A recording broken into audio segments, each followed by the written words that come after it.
Hi friends, అందరికీ నమస్తే. Welcome to mind గులక్ష్మి డైలీ వ్లాగ్స్. ఈ వీడియో అయితే నిన్నటి డైలీ రొటీన్ వ్లాగ్ అండి. కొంచెం లేటుగానే లేస్తున్నాను. ఉదయాన్నే ఏందో లేయాలనిపించట్లేదండి, బద్ధకంగా అనిపిస్తుంది. అస్సలు స్కూల్కి వెళ్ళేటప్పుడు ఎంచక్క 4 కల్లా అలారం పెట్టేసుకొని టకటకా లేసేసి చకచకా పనులు చేసుకొని ఇంకా హడావుడికి వెళ్ళిపోయాము. ఇప్పుడు ఇంకా ఇంటి దగ్గరే కదా ఉండేది, లేటుగా లేద్దాంలే, తొందరగా లేసిన అన్ని చప్పిడి చేస్తుంటే పిల్లలు లేటుగా లేస్తారు కదా, వాళ్ళకి ఎందుకు డిస్టర్బెన్స్ చేయటము అన్నట్టుగా అట్లా లేటుగా లేస్తున్నమాట. లేటుగా లేసినప్పటికీ ఇంటి పని అంతా చేసుకొని, ఇంటి పని అంటే కొంచెం అత్తయ్య చేస్తుంది ఉదయం పూట, ఇల్లు ఊడుస్తుంది అత్తయ్య, నేను ఇల్లు తుడుచుకుంటాను. తర్వాత ఇంకా కిచెన్ అనేది నైట్ కొంచెం క్లీన్ చేసి పెట్టుకుంటాం కాబట్టి ఇంక ఇబ్బంది ఉండదు. అందుకని కొంచెం పూజ అయితే అలా చేసేసి తర్వాత కిచెన్ ఇంట్లోకి వస్తాను. ఇంకా మనం ఎప్పుడు కూడా నిత్యంగా ఇంట్లో పూజ చేసుకుంటే మన ఇంట్లో ఎప్పుడు పాజిటివ్గా ఉంటుంది. అట్లాగే మనం భగవంతుని నమ్మితే ఏదో ఒక రోజు మనకి తప్పకుండా మంచి అనేది జరుగుతుందండి.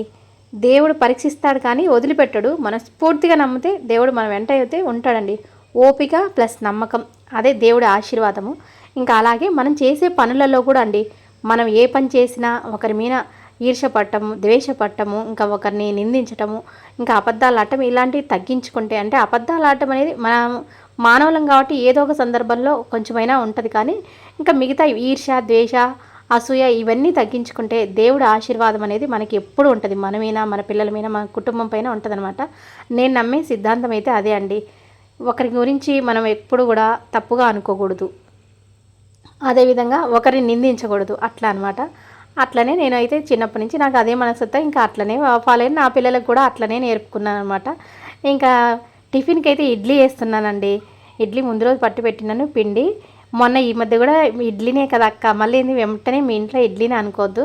ఏమంటే ఇంక ఈ సమ్మర్లో ఇడ్లీ అయితే బాగుంటుంది కదా, అట్లా వేడివేడిగా, ఇంకా తొందరగా కూడా అవుతుంది ఫాస్ట్గా అన్నట్టుగా. ఇంకా ఇడ్లీకి అయితే పెట్టేశాను. ఇంకా తర్వాత ఇంకా చట్నీ అలాగే సాంబార్కి అయితే ప్రీమిక్స్ చేసుకున్నా అండి. చాలా బాగుంది. అయితే అది మీకు షేర్ చేయలేదు కానీ చాలా బాగా వచ్చింది. అంటే అది బాగుందా లేదా అన్నట్టుగా నేను చేసిన తర్వాత షేర్ చేద్దామని షేర్ చేయలేదు.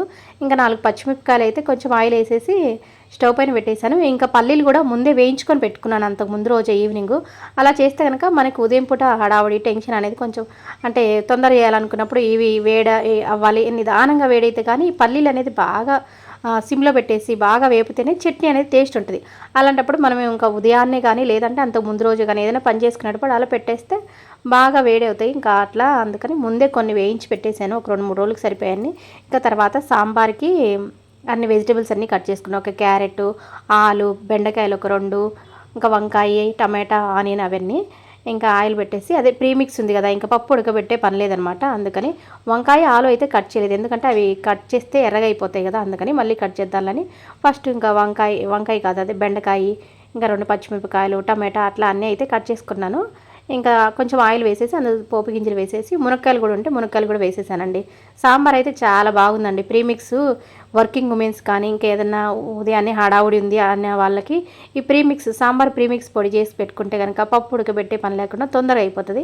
ఇంకా అవన్నీ వేసి కరివేపాకు వేసేసి ఇంకా తాలింపు వేసేసాను. అవి కొంచెం అందులో కొంచెం ఉప్పు వేసాను, ఎందుకంటే మనం ప్రీమిక్స్ పొడిలో కూడా కొంచెం ఉప్పు వేసుకుంటాం అనమాట, అందుకని చూసేసుకోవాలి. ఇంకా తర్వాత పసుపు వేసాను. ప్రీమిక్స్ అనేది నేను ఇది బాగా ఉంది కాబట్టి ఇంకా ఒక రోజు అయితే షేర్ చేస్తాను మీకు. ఇంకా అందులో కొంచెం అల్లం వెల్లుల్లి పేస్ట్ వేసేసానండి కూరగాయ ముక్కలలో. అంటే మనకి నార్మల్ సాంబార్ అంత టేస్ట్ రాదు, కాకపోతే ఆల్టర్నేటివ్ అనమాట. మనకి ఇంకా వర్కింగ్ ఉమెన్స్ కానీ ఏదైనా ఇబ్బంది ఉంది అనుకున్న వాళ్ళు నేను ఎందుకు చేసి పెట్టుకున్నా అంటే నాకు నెక్స్ట్ వీక్లో ట్రైనింగ్ ఉందనమాట. అట్లాంటప్పుడు ఇంకా పిల్లలు ఇద్దరు ఇంటి దగ్గర ఉన్నారు. చట్నీ ప్రీమిక్స్, సాంబార్ ప్రీమిక్స్ ఉంటే మా అత్తయ్య ఏమన్నా తొందరగా చేయగలదు కదా అన్నట్టుగా ఇంకా అలా చేసి పెట్టుకున్నాను అనమాట. ఇంకా కూరగాయ ముక్కలు కొంచెం ఒక 5 నిమిషాలు హై ఫ్లేమ్లో పెట్టి 5 నిమిషాలు కాదు 3 నిమిషాలు మగ్గించాను. తర్వాత సరిపడిన వాటర్ వేసేసాను. ఇంకా అది పక్కన పెట్టి చట్నీకి దగ్గరికి వచ్చానండి. చట్నీలో కొంచెం పల్లీలు, ఇంకా పుట్నాల పప్పులు, 2 వెల్లుల్లి, పచ్చిమిరకాయలు, ఉప్పు వేసాను. కొన్ని పచ్చిమిరకాయలు ఉంచాను అనమాట మరుసటి రోజుకు ఉంటుందని. ఇంకొంతగా ఆనియన్ కూడా వేసాను 2 ముక్కలు. తర్వాత చింతపండు, ఉప్పు వేసేసి ఇంక ఇవన్నీ మిక్సీ బట్టి వేసేసానండి. కొంచెం ఇందులో కరివేపాకు వేసుకున్న, కొత్తిమీర వేసుకున్న బాగానే ఉంటుంది. అయితే నేను అవి అయితే వేయలేదు కానీ ఇంకా చట్నీ పక్కన పెట్టేసి ఇదిగోండి సాంబార్ అంతా ఉడికింది. ఇంకా ఇందులో అంటే మనం ఇంకా పొడి వేయలేదు కదా, పొడి వేసిన తర్వాత చిక్కగా వస్తాయి అనమాట. పొడి చూసి వేసుకోవాలి, కొంచెం కొంచెంగా అట్లా వేసుకోవాలి. లేదు ఒకేసారి వేసామనుకో ఉంటగడుతుంది, ఎందుకంటే ఇది ఇంట్లో మనం కొంచెం బియ్యము, మినపప్పు ఇవన్నీ వేసాం కాబట్టి వేయంగానే ఉంటగడుతుంది. వేయంగానే కొంచెం పలచగా అనిపిస్తుంది కానీ కొంచెం ఉడికిన తర్వాత చిక్కగా అవుతుంది. నాకేమంటే కొంచెం పులుపు సరిపోలేదు అన్నట్టు అనిపించింది. అందుకని ఆల్రెడీ ప్రీమిక్స్లో చింతపండు వేసాము, అయినప్పుడు పులుపు సరిపోలేదు. అందుకని కొంచెం టమాటో ప్యూరీ ఉంటే అది కొంచెం వేసేసి మళ్ళీ ఉప్పు వేసేసి కొంచెం లాస్ట్లో కారం అయితే వేసేసాను. ఇంకా చట్నీకి కూడా పోపు అయితే పెట్టేశాను. ఇంకా ఆ గిన్నె ఉంటే ఇంకా సాంబారు కొంచెం అందులో వేసేసి అందులో వేస్తున్నాను. సాంబార్కి అయితే ముందే పెట్టేశాను, కానీ ఆ గిన్నె వేడిగా ఉంటుంది కదా, కొంచెం వేసేద్దామని అట్లా వేసేసాను. ఇదిగోండి చట్నీ అయితే చాలా బాగుందండి టేస్ట్. ఇంకా ఇడ్లీ, వేడివేడి ఇడ్లీ, ఇంకా ప్రీమిక్స్తో సాంబారు చాలా అంటే చాలా సూపర్గా ఉంది.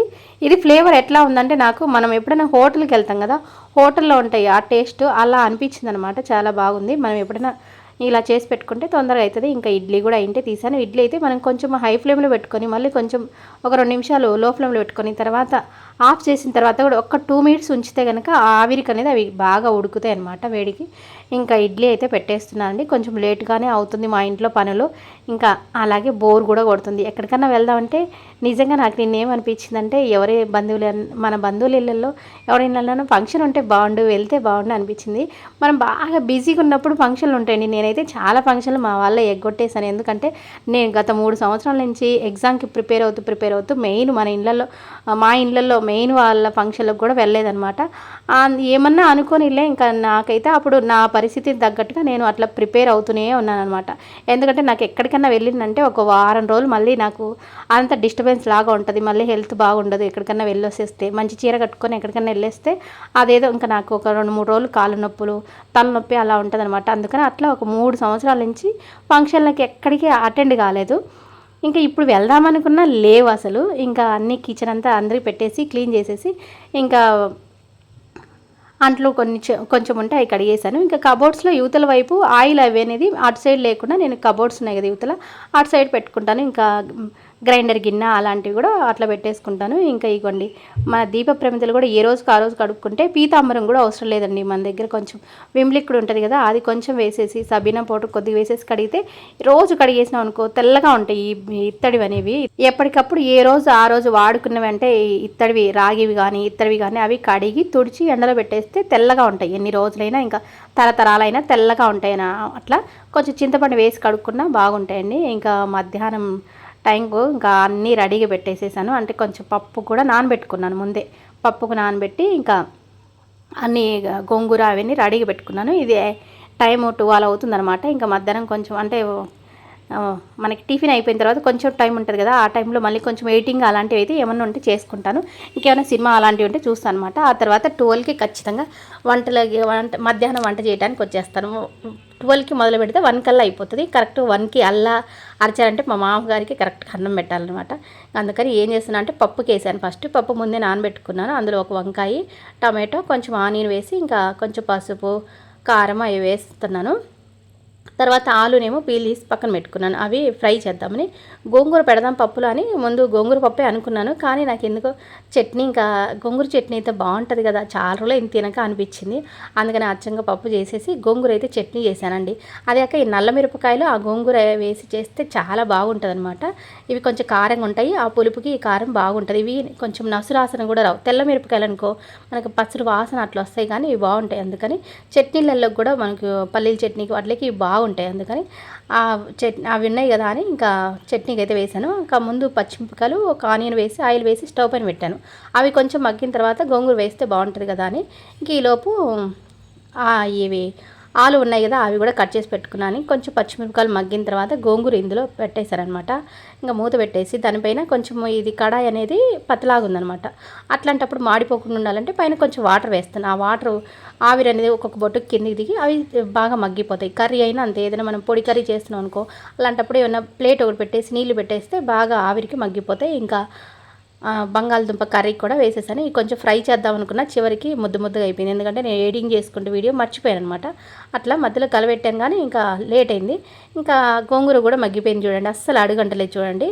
అంటే చాలా పల్చగా ఉంది. ఇది పల్చగా ఉన్నప్పటికి కూడా అంటలేదు. ఎందుకంటే పైన నీళ్ళు వేసాం కదా. అందుకని ఎప్పుడైనా కర్రీలు చేయాలనుకున్నప్పుడు పైన అట్లా నీళ్ళు వేసేసి ఏదైనా ఆ నీళ్ళు అందులోకి వాడుకున్నా బాగుంటాయండి టేస్ట్. ఇంకా మధ్యలో చూసుకుంటే అది వచ్చే వరకు ఇంకా ఆ నీళ్ళు అయిపోయేలోపు అది సగం వరకు అయిపోయినాయి. ఇంకా అవి కూడా మగ్గిపోయినాయి అనమాట. ఇంకా ఆనియన్ అనేది కొంచెం లావుగానే కట్ చేసి వేసుకుంటే బాగుంటుంది. మరి సన్నగా కూడా మళ్ళీ మనం తాలింపులో వేసుకున్నా బాగుంటుందండి. నేనైతే మళ్ళీ తాలింపులో కూడా వేస్తాను. ఇంకా మధ్యలో ఆలు అయితే కట్ చేయటం కాదు, అదే కలబెడుతున్నాను అనమాట. ఇంకా కొంచెం ఇందులోకి పసుపు, కొంచెం సాల్ట్ ముందు వేయలేదు, ఇంకా లాస్ట్లో వేసాను అనమాట. పచ్చిమిరపకాయలు వేసాను ఇందులోకి. పచ్చిమిరపకాయలు చీలికలు చేసేస్తే బాగుంటుంది. ఇంకా ఈ నల్ల మిరపకాయలు కొంచెం కారం ఉంటాయి కదా, కొద్దిగా కారం వేసుకుంటే మళ్ళీ బాగుంటుంది. అంటే కొంచెం చప్పగా తినే వాళ్ళకి ఈ పచ్చిమిరపకాయలు సరిపోతాయి. ఇంకా పప్పులోకి కాంబినేషన్గా కొంచెం కారంగా ఉండాలనుకున్నప్పుడు కొంచెం మళ్ళీ కారం వేసుకుంటే బాగుంటుంది. మధ్య మధ్యలో కలబెడుతూ ఇంకా చివరికి మెత్తగా అయిపోయింది అనమాట, చూసుకోలేదు.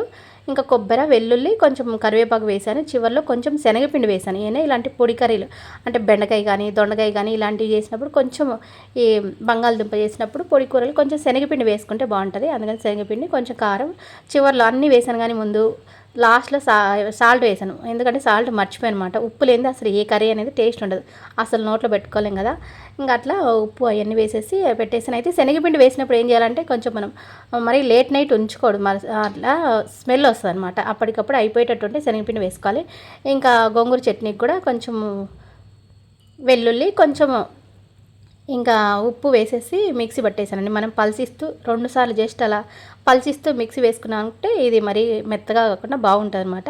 ఇంకా నేను మిక్సీనే వేసేసాను. ఆ తర్వాత ఇంకా గోంగూర చట్నీ పక్కన పెట్టేసి ఇంకా మళ్ళీ పప్పు దగ్గరికి వచ్చాను. ఆల్రెడీ ఆలు కర్రీ అయితే అయిపోయిందనమాట. ఇంకా గోంగూర చట్నీ కూడా తాలింపు వేసేస్తే ఎండ్ అయింది. ఇంకా పప్పు కూడా అంతే ఎనిపి పక్కన పెట్టుకున్నాను ఉప్పు వేసి. ఇంక ఈ తాలింపు వేసేసి మళ్ళీ కొంచెం ఉడికించి ఆఫ్ చేస్తే సరిపోతుంది అనమాట స్టవ్. ఇంకా ఇదే కడాయిలో మళ్ళీ గోంగూర కూడా పెట్టుకుంటే అట్లా మనం 1 బై 1 ఒకే కడాయిలో అలా ఆలోచించుకొని అలా పెట్టేసుకుంటే ఈ కొంచెం అంట్లు అనేది తక్కువ పడుతుంది. ఇన్ని రకాలు చేసినప్పుడు అంట్లు ఎక్కువనే పడతాయి. మా ఇంట్లో అయితే దాదాపుగా 3 పూట్ల కడిగని పెద్ద పెద్ద టబ్బుగా అయితే పడుతున్నాయి. ఎందుకంటే అందరం ఇంటి దగ్గర ఉన్నాం. ఏ చిన్న గ్లాస్ తీసుకున్నా సింక్లో పడేస్తారు, ఏ కొంచెం తిన్నా అది సింక్లో పడేస్తారు అట్లా అనమాట. మళ్ళీ నాకు సింక్లో అంట్లు ఉంటే అసలు నచ్చదు.